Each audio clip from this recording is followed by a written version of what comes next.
अन्नपूर्णे सदापूर्ण शंकर प्राण वल्लभ ज्ञान वैराग्य सिद्धार्थम भिक्षम देह च पार्वती माता च पार्वती देवी पिता देवो महेश्वरा बांधवा शिव भक्तस स्वदेशो भवंत्रयम।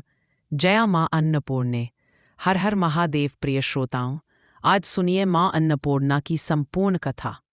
माँ अन्नपूर्णा व्रत की कथा के अनुसार प्राचीन समय की बात है। काशी निवासी धनंजय की पत्नी का नाम सुलक्षणा था।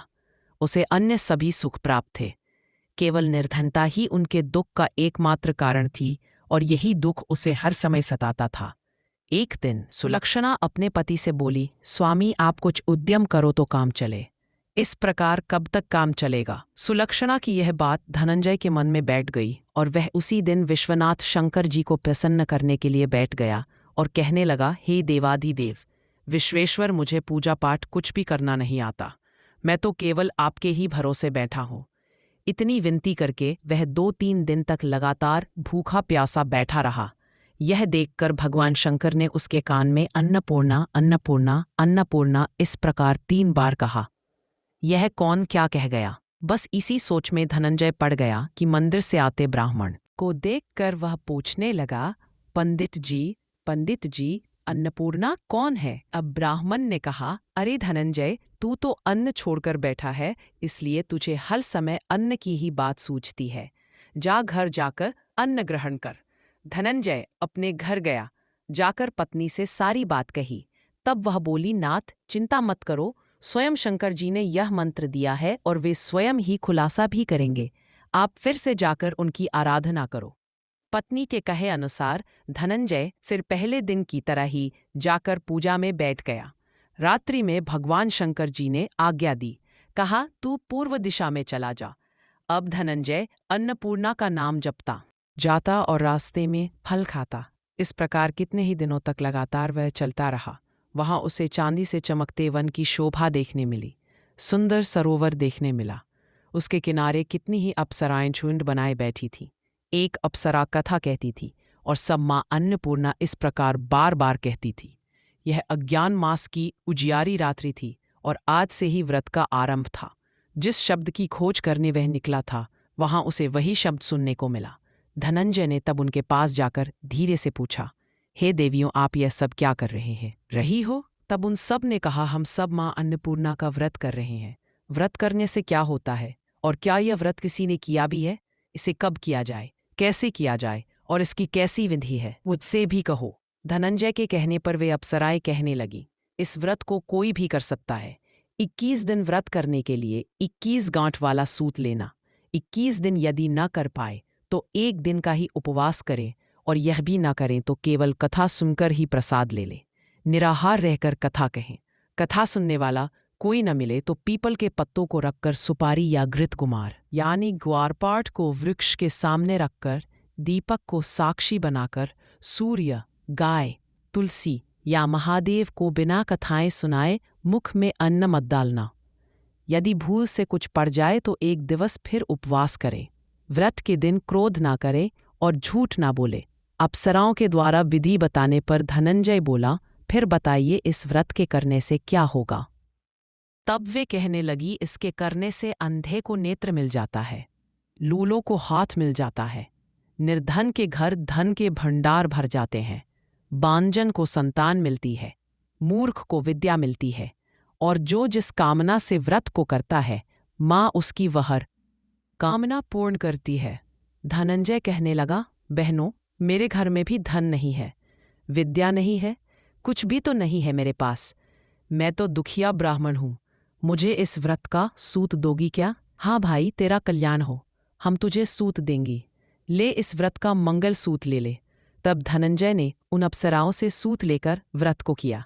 व्रत पूरा हुआ, तभी सरोवर में से 21 खंड की स्वर्ण सीढ़ी हीरा मोती जड़ी हुई प्रकट हुई। धनंजय जय अन्नपूर्णा कहता जाता था। इस प्रकार जाने कितनी ही सीढ़ियां वह उतरता गया।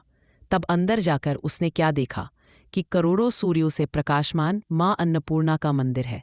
उसके सामने स्वर्ण सिंहासन पर माँ अन्नपूर्णा विराजमान है।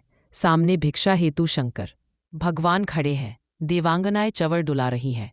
कितने ही हथियार बांधे पहरा दे रही हैं। धनंजय दौड़कर माँ जगदम्बा के चरणों में गिर पड़ा। देवी उसके मन का दुख जान गई। धनंजय हाथ जोड़कर कहने लगा, माता, आप तो अंतर्यामिनी है, आपको मैं अपनी दशा भला क्या बताऊं, आप तो सब कुछ जानती है। तब माता बोली, तुमने मेरा व्रत किया है, जा संसार तुम्हारा सत्कार करेगा। माता ने धनंजय का जिह्वा पर बीज मंत्र लिख दिया। अब तो उसके रोम रोम में विद्या प्रकट हो गई। इतने में क्या देखता है कि वह काशी विश्वनाथ के मंदिर में खड़ा है। माँ का वरदान लेकर धनंजय घर आया। अपनी पत्नी सुलक्षणा से सारी बात कही। माताजी की कृपा से उसके घर में धन संपत्ति उमड़ने लगी। छोटा सा घर बहुत बड़ा गिना जाने लगा। जैसे शहद के छत्ते में मक्खियां जमा हो जाती हैं, उसी प्रकार अनेक सगे संबंधी आकर उसकी पढ़ाई करने लगे। कहने लगे, इतना धन और इतना बड़ा घर, सुंदर संतान नहीं है तो फिर इस कमाई को कौन भोगेगा। सुलक्षणा से तो कोई संतान हुई नहीं, इसलिए तुम दूसरा विवाह कर लो। अनच्छा होते हुए भी धनंजय को दूसरा विवाह करना पड़ा और सती सुलक्षणा को सौतन का दुख झेलना पड़ा। इस प्रकार धीरे धीरे दिन बीतते गए। फिर अगेन मास आया। नए बंधन से बंधे पति से सुलक्षणा ने कहलवाया कि इस व्रत के प्रभाव से ही हम सुखी हुए हैं, इस कारण यह व्रत छोड़ना नहीं चाहिए। यह माताजी का प्रताप है जो हम इतने संपन्न और सुखी हुए हैं। सुलक्षणा की बात सुनकर धनंजय उसके यहाँ आया और व्रत में बैठ गया। नई बहू को इस व्रत के बारे में कुछ भी पता नहीं थी। वह तो धनंजय के वापस घर लौटने की राह देख रही थी। दिन बीतते गए और व्रत पूर्ण होने में केवल 3 दिन बाकी थे कि तभी नई बहू को खबर मिल गई। उसके मन में ईर्ष्या की ज्वाला दहक रही थी। वह सुलक्षणा के घर आ धमकी और उसने वहां भगदड़ मचा दी और वह मारी क्रोध के धनंजय को अपने साथ लवा ले गई। नए घर में धनंजय को थोड़ी देर के लिए निद्रा न दबाया। वह गहरी नींद सो गया और ठीक उसी समय नई बहू ने उसका व्रत का सूत तोड़कर आग में फेंक दिया। अब तो माताजी का कोप जाग गया। इधर माता क्रोधित हुई और उधर उसके घर में अचानक आग लग गई। सब कुछ जलकर खाक हो गया। सुलक्षणा जान गई और पति को फिर अपने घर ले आई। नहीं, बहू रूठ अपने पिता के घर जा बैठी। पति को परमेश्वर मानने वाली सुलक्षणा बोली, नाथ, घबराना नहीं, माताजी की कृपा अलौकिक है। पुत्र कुपुत्र हो जाता है, पर माता कभी कुमाता नहीं होती। इसलिए आप श्रद्धा और भक्ति से आराधना शुरू करो, वे हमारा कल्याण जरूर करेंगी। धनंजय फिर माता के पीछे पड़ गया। फिर वही सरोवर सीढ़ी प्रकट हुई और उसमें वह माँ अन्नपूर्णा कहकर उतर गया। वहां जाकर माता के चरणों में करुण क्रंदन करने लगा, विलाप करने लगा। माता प्रसन्न होकर बोली, यह मेरी स्वर्ण की मूर्ति ले, उसकी पूजा करना, तू फिर सुखी हो जाएगा। जा, तुझे मेरा आशीर्वाद है। तेरी पत्नी सुलक्षणा ने श्रद्धा से मेरा व्रत किया है, उसे मैंने पुत्र का वरदान दिया है। धनंजय ने आंखें खोली तो खुद को काशी विश्वनाथ के मंदिर में खड़ा पाया।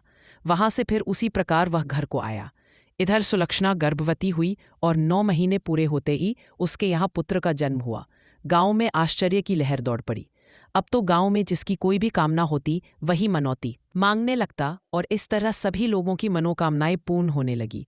इस तरह उसी गांव के निसंतान सेठ के पुत्र होने पर उसने माता अन्नपूर्णा का मंदिर बनवा दिया।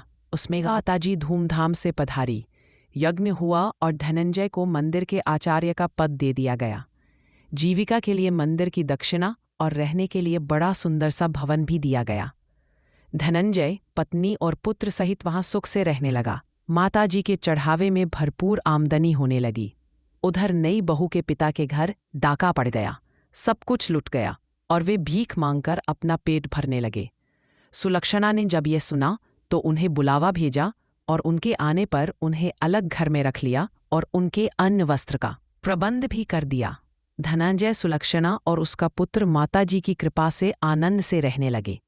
माताजी ने जैसे उनके भंडार भरे वैसे सबके भंडार भरे। सभी प्रेम से बोलिए, अन्नपूर्णा माता की जय।